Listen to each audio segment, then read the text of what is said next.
Science और history में इनकी कोई जगह नहीं। प्रॉफिट मोहम्मद की कहानी की कैसे उन्होंने चांद को अपनी तलवार से 2 हिस्सों में बांट दिया, ये सब माइथोलॉजिकल कहानियां हैं। क़यामत करीब आ पहुंची और चांद शक हो गया, और अगर काफिर कोई निशानी देखते हैं तो मुंह फेर लेते हैं और कहते हैं कि ये एक पहले से चला आता जादू है। और उन्होंने झुटलाया और अपनी ख्वाहिशों की पैरवी की, और हर काम का वक्त मुकर्रर है, और उनको ऐसे वाकयात की खबरें पहुंच चुकी हैं जिनमें इबरत है, और कामिल दानाई की किताब भी। लेकिन डरावे उनको कुछ फायदा नहीं देते, तो तुम भी उनकी कुछ परवाह न करो।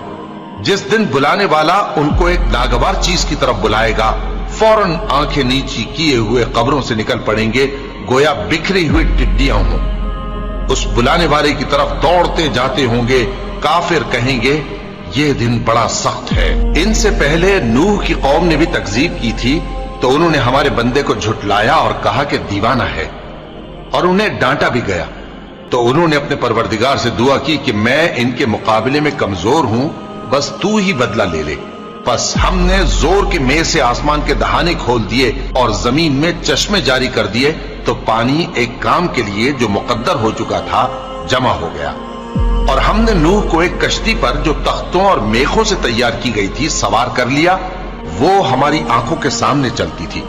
ये सब कुछ उस शख्स के इंतकाम के लिए किया गया जिसको काफिर मानते न थे।